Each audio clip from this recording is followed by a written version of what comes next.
Continuamos en el programa y tenemos el honor de recibir un fiscal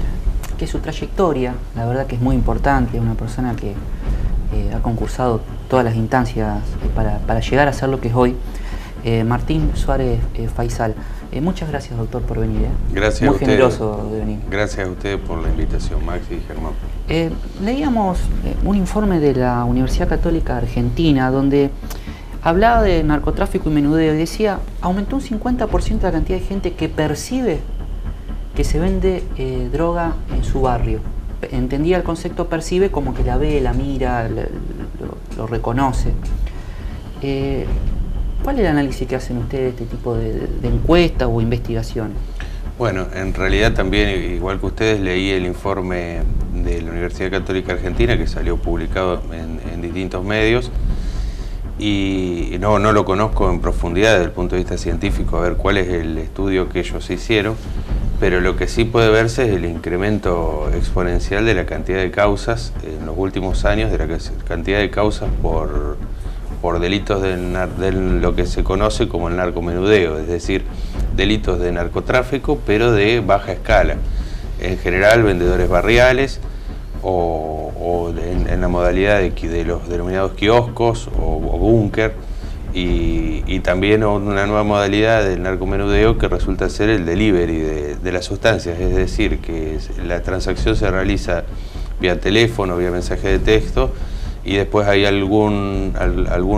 persona que lleva al domicilio del comprador el elemento estupefaciente. Usted hablaba de volumen de causas, en número, ¿qué significa el incremento de causas? ¿Tiene alguna idea vaga así del volumen? Bueno, sí, el incremento ha sido muy grande. Yo puedo calcular un 300% respecto de lo que se trabajaba hace 10 años en estas causas.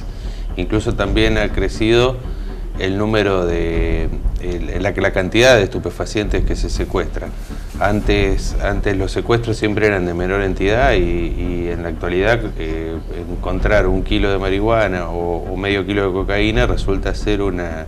circunstancia casi normal en los expedientes de todos los días y en los juicios que se realizan, porque esto lo que no tenemos que perder de vista de ninguna manera es que no es un problema que sea fundamentalmente penal el narcotráfico, sino que tiene que ver con un problema de salud pública. Esto es lo primero que tenemos que tomar conciencia, que antes de haber un narcotraficante hay una persona que tiene la enfermedad de la adicción a los estupefacientes, que es la que resulta ser el cliente y la víctima de esta situación del narcotráfico. Esa persona está afectada por un problema de salud que resulta ser la adicción, y eso es el principio de todo. Es evidente que el consumo de estupefacientes ha crecido muchísimo en la región y también en otros lugares del país, pero en lo que ustedes me están preguntando se logra ver que así como hay cada vez más adictos, también hay más bocas de expendio, y por eso se hace muchas veces para la policía, que es fundamentalmente la que tiene la responsabilidad respecto de la investigación primaria de estos hechos, llegar a intervenir en los lugares donde se producen estas transacciones. La verdad que hablábamos con Germán al principio,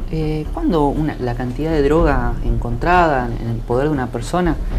bajo su esfera puede considerarse que es de consumo personal? Y si en realidad, porque quiero que usted nos desasne en esto, siempre se dice, bueno, en Argentina lo que es consumo personal no hay problema. ¿Cómo es el tema en realidad?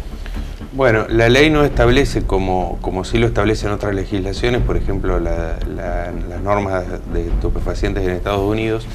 no establece en Argentina un valor, un peso, una determinada cantidad de estupefacientes para que pueda ser considerada de consumo personal o no. Simplemente lo que establece la ley es el concepto de escasa cantidad. Entonces la ley de estupefacientes dice que si la droga fuera escasa cantidad, la que tiene la persona, entonces debe ser considerada, si están reunidas otras circunstancias que también están previstas en la ley, por ejemplo, la adicción a los estupefacientes, que sea una persona que no la esté a la droga no la esté exhibiendo, es decir, que no haya peligro para la salud pública de terceros, sino que sea un consumo que se realice en un ámbito privado. Entonces, esa tenencia, de acuerdo a lo sostenido por la Corte Suprema de Justicia hace unos años en el conocido fallo Arriola, que es del año 2003,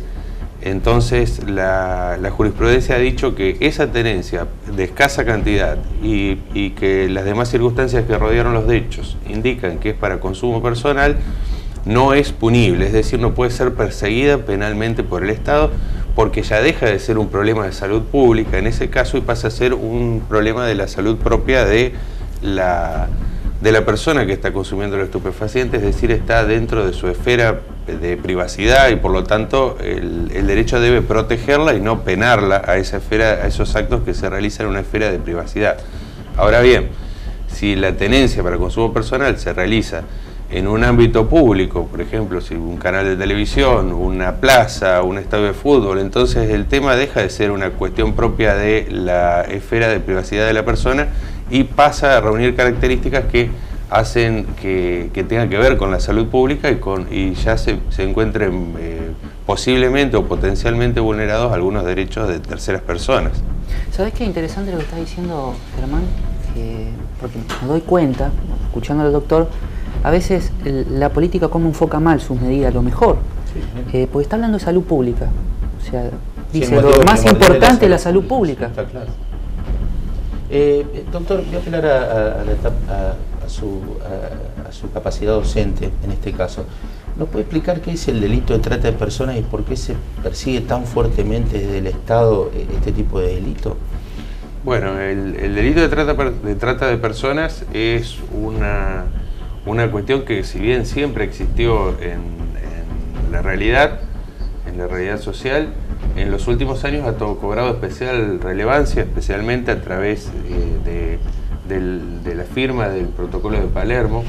que es el que obliga a nuestro país internacionalmente a legislar sobre esta cuestión de la trata de personas y justamente se establece en ese Protocolo de Palermo que tiene que haber sanciones significativas, sin decir cuál es la mensuración penal, pero sí que tienen que ser significativas las sanciones respecto a este delito de trata de personas. La clave para entender este delito, esta problemática, es la explotación, es la palabra clave de este delito, el tema de la explotación. Siempre que haya explotación de una persona hacia otra, vamos a estar en presencia del delito de trata de personas. La variedad más conocida es la explotación sexual, pero cuidado porque también hay muchos casos y muchas sentencias también de explotación laboral, como hemos visto últimamente en los medios. Justamente en la ciudad de Santa Fe se registran también varios casos, algunos que ya han tenido juicio y sentencia, pero la clave debe considerarse de esa manera, en el sentido de la explotación, y también tener en cuenta que es un delito contra la libertad, pero eso no indica que la sujeción de la persona, es decir, que necesariamente esa persona deba estar atada con sogas, cadenas, porque muchas veces la libertad se puede vulnerar, la libertad de locomoción, la libertad física se puede vulnerar de otras maneras que no es necesariamente que a uno lo aten, sino que la mecánica que se usa son las amenazas, el secuestro de la documentación, la generación de deudas que en realidad no existen, de deudas ficticias para que la persona se sienta obligada a permanecer con el explotador, y bueno, y una serie de técnicas vinculadas también muchas veces a la fuerza y al poder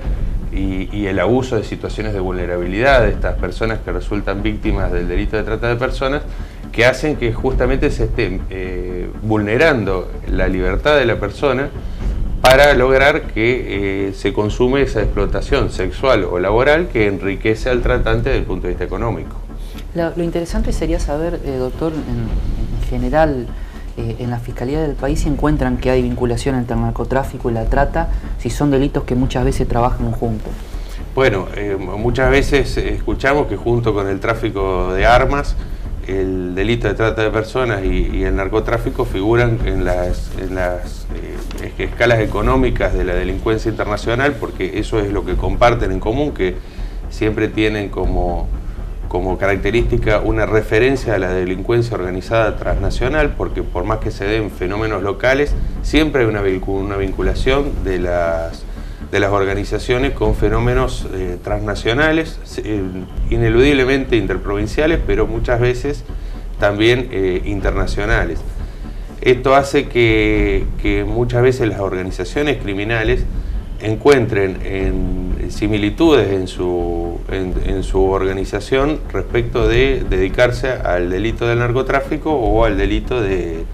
trata de personas, y muchas veces las estructuras delictivas son usadas, las mismas estructuras delictivas, para cometer un delito o para cometer el otro indistintamente, porque ya están preparadas, dotadas de medios económicos, de estructuras. No debemos pensar que el narcotraficante o el tratante de personas es siempre una persona de escasos recursos, de escasa formación, sino que muy por el contrario. Detrás de estas organizaciones están grandes equipos con capacitaciones, con fuerza, con medios físicos, con armamentos muchas veces, con medios económicos, con posibilidades de acceder a veces a espacios políticos de la sociedad, que hacen que estas organizaciones a nivel internacional muchas veces tengan más relevancia que algunos estados. Se ha visto en el último tiempo una discusión bastante importante en torno de los agentes de inteligencia, sin puntualizar ni en su fiscalía ni en la zona, pero ¿colaboran con ustedes en ese tipo de actividades? Bueno, yo tengo que destacar que mi trabajo fundamentalmente consiste en llevar a juicio las investigaciones que ya hicieron otros fiscales federales de la ciudad de Santa Fe o del interior de la provincia. En mi caso en particular, yo llevo a juicio las causas investigadas por las dos fiscalías federales de Santa Fe, la de Rafaela y la de Reconquista. De esas 4 fiscalías federales son las que realizan la etapa investigativa, y mi trabajo consiste en esas investigaciones que se llevaron a cabo, llevarlas a juicios, realizar como desde el punto de vista de la acusación pública el juicio oral, y ahí en su caso de considerar que están reunidos los requisitos que prevén las normas, solicitar una condena para esas personas. Es importante mencionar que en el caso santafesino, en particular, se registra con relación al trabajo que realizan los demás tribunales orales federales del interior del país. Se registra un interesante número de juicios llevados a cabo y de sentencias dictadas.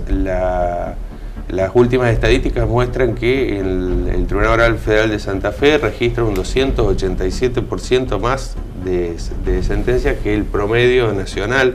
lo cual es el segundo tribunal oral del país que más sentencias condenatorias ha dictado. Y esto marca un poco la impronta que se le da en la región al tema del narcotráfico, de la trata de personas. Aquí fue donde se realizó justamente el primer juicio de trata de personas, es el tribunal que más juicios de trata de personas realizó. Lo mismo en otra temática como los juicios de lesa humanidad, que también es el tribunal oral del país. ¿Usted tuvo que ver con la causa Brusa? Sí, yo llevé a cabo todos los juicios por delitos de lesa humanidad que se hicieron en Santa Fe. Sí, lo que tiene que ver fundamentalmente con esta región y el centro-norte de santafesino. Le hago esta pregunta porque la verdad que cuando uno escucha la palabra narcotráfico mete miedo de por sí a la gente común. ¿La gente se anima a denunciar, a ser testigo? ¿Qué protección tiene la persona que quiera acercarse a poner en evidencia este tipo de cuestiones? Bueno, eso es algo que se verifica en la realidad, que cada vez más las personas se acercan a denunciar, toman más participación en el tema. También es importante el trabajo que se hace desde el Ministerio de Seguridad de la provincia, muchas veces a través de las reuniones con los vecinos, en donde los vecinos expresan a los funcionarios provinciales cuáles son sus preocupaciones. Después lo que pueden hacer es dar la participación a la justicia federal, que eso es lo que hacen, y a partir de ahí se sigue la investigación en el ámbito de la justicia federal. Siempre la participación de los vecinos da interesantes resultados en punto a a que como el narcotráfico, incluso el narcomenudeo, conocido como la venta a pequeña escala de los estupefacientes, es necesario que tenga cierta publicidad para que los consumidores puedan conocer. Es necesario que ahí en donde se realice esa publicidad, que muchas veces es boca a boca, a través de un consumidor a otro, esté la presencia del Estado para conocer dónde son esos lugares de expendio de estupefacientes y poder justamente investigar y llevar a juicio y evitar que ese expendio se siga realizando y que se siga lesionando el bien jurídico final, que es la salud pública, como hablamos hoy. Doctor, le quiero preguntar sobre una causa emblemática que fue juzgada hace poco en relación a la cantidad de personas que nos siguen en la ciudad de Rafaela, que es la causa Silvia Supo. ¿Qué nos puede referenciar respecto a esta causa? Bueno, el crimen de Silvia Supo ocurrió en el mes de marzo del año 2010 y luego de 5 años, en el mes de marzo de este año, es que se culminó con ese juicio y se dictó sentencia condenatoria respecto de las 2 personas que venían imputadas por ese crimen, que eran dos personas que estaban en Rafaela, que se desempeñaban según lo que surgió de investigación, algunas tareas de cercanía del negocio que era propiedad de Silvia Supo. Y bueno, y esas 2 personas que resultan ser los autores materiales del crimen a juicio del Ministerio Público y del Tribunal Oral de Santa Fe, fueron condenadas a la pena de prisión perpetua los 2 fueron condenados a la pena de prisión perpetua por considerar que habían sido autores del homicidio agravado de ella. Ahora bien, todavía sigue abierto en el ámbito de la justicia federal una investigación sostenida mucho por los querellantes en esa causa, que resultan ser justamente la Secretaría de Derechos Humanos de la Nación y los propios hijos de la víctima, respecto de la posible motivación que esos autores materiales habrían tenido para cometer el crimen, porque como todos saben, Silvia Supo fue testigo en las causas de lesa humanidad, justamente la que hacía referencia a Maxi, la causa Brusa, en el año 2009. A mí me tocó justamente interrogarla en ese juicio, y donde relató cuáles fueron los padecimientos que sufrió durante la dictadura militar, y hay alguna posibilidad, y así lo indicó la Corte Suprema en su momento, de que el crimen de Silvia Supo haya tenido alguna implicancia respecto de las investigaciones por delitos de lesa humanidad que se realizan en el ámbito de la justicia federal santafesina, y es por eso que esa investigación sigue abierta. Hay personas imputadas y bueno, y tenemos que esperar el avance de esa investigación. En el estudio de la realidad social que hace ya como hombre del derecho, ¿a qué se debe que ha entrado a convivir con nosotros tan fuerte lo que tiene que ver el narcotráfico, digamos? Y su relación con la participación de Gendarmería, si va a ayudar o no va a ayudar a paliar un poco esta situación. ¿Cómo ve usted como hombre del derecho, más que nada? Bueno, a partir de las últimas noticias que indican que sería inminente la presencia de fuerzas de la Gendarmería Nacional en territorio santafesino, se ha hablado de no solamente en el ámbito de la ciudad de Santa Fe, sino en otras ciudades importantes. Habrá que ver si ese personal que viene a integrarse, digamos, a las fuerzas policiales de la región para el tema de seguridad, va a poder colaborar en las investigaciones por delitos federales, o solamente va a abocarse a un sistema de prevención respecto de... Eso ustedes todavía no lo tienen claro a qué viene. No, en mi caso en particular todavía no tengo claro, sino que lo conozco en base a las noticias periodísticas. Lo que sí puedo decir que la historia del trabajo que la Gendarmería ha hecho en la ciudad de Santa Fe a través del personal que ha venido, de los distintos comandantes de Gendarmería que han tenido asiento en la región, ha sido siempre de un elevado valor, y han hecho siempre un trabajo muy significativo respecto del narcotráfico, pero siempre limitado por la cantidad de efectivos con los que contaban las dependencias que se asentaban tanto en esta ciudad como en la unidad Entre Ríos, que también colabora en algunas investigaciones en la zona santafesina. Lo que le quería preguntar precisamente era, en su estudio de la realidad social, ¿a qué se debía este crecimiento del narcotráfico? Nuestra provincia está azotada por esta cuestión. ¿Cuál es el punto? ¿En qué estamos flaqueando desde su punto de vista? Por eso le preguntaba al hombre del derecho. Bueno, yo como les dije al principio, considero que es un problema de salud pública, es que cada vez hay más consumidores.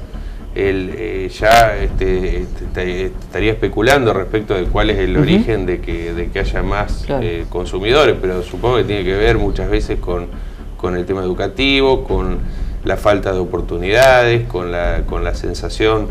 de muchas veces de que no se pueden alcanzar las metas deseadas. Entonces considero que hay que trabajar en eso, en fomentar la igualdad de oportunidades, la posibilidad de desarrollo, que haya un horizonte para las personas que justamente los saque de este flagelo que está avanzando cada día más. Doctor, para que pueda entender la gente común, voy a volver a apelar a su faceta universitaria, ¿qué es la evasión tributaria y cuántos juicios se han llevado adelante en el tribunal oral? Bueno, la evasión tributaria es un delito contra el fisco que no solamente consiste en la omisión del pago de un impuesto, en la omisión del ingreso de un impuesto, porque eso por sí solo no es un delito, sino que también la evasión tributaria tiene un plus respecto de esa omisión del pago, que tiene que ver con un ardid, con una maniobra, con un engaño por parte del contribuyente para intentar disimular su real situación patrimonial, fiscal o impositiva, para intentar disimular esa real situación y engañar de esta manera al fisco y además no pagar el impuesto. A través de un engaño por el cual no se pagan los impuestos. Ese delito tiene una pena mínima, está previsto en la ley 24.769, en el artículo 1, y tiene una pena mínima de 2 años. Y de acuerdo a la última reforma que se produjo hace 2 o 3 años, para que sea delito tiene que haber un mínimo de evasión de 400.000 pesos. Esa es lo que se conoce como una condición objetiva de punibilidad, un piso a partir del cual recién esa conducta de engaño al fisco y el no pago de impuestos pasa a ser delito. En la actualidad los procesos que están en trámite se resuelven por vías alternativas, por ejemplo con institutos como la suspensión del juicio a prueba, que en la nueva ley está vedado, pero bueno, resta todavía examinar la constitucionalidad de esa prohibición de la suspensión de juicio a prueba respecto a los delitos penal tributario, y son muy pocos los casos que en este momento están llegando a juicio. Hay una audiencia fijada para dentro de 2 meses aproximadamente, para los primeros días de julio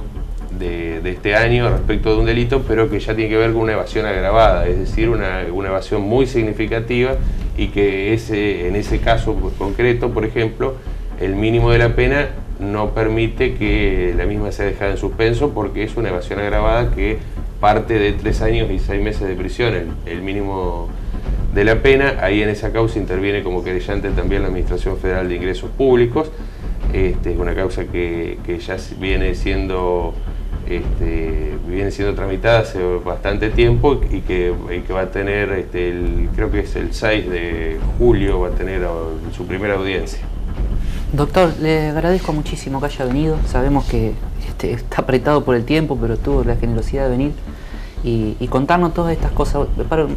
mejor para usted resulta muy sencilla porque es su actividad cotidiana, pero para nosotros es muy enriquecedor, y sobre todo para que la gente tenga la posibilidad de entender lo que escucha todos los días, pero que nadie lo explica, y sobre todo con el sentido pedagógico que lo está haciendo. Bueno, muchas gracias, Max y Germán. Vamos a un corte y venimos con Oscar Reakevich. ¿Qué está pasando en Colón? Salvataje deportivo, ¿cómo está en este momento de su vida institucional?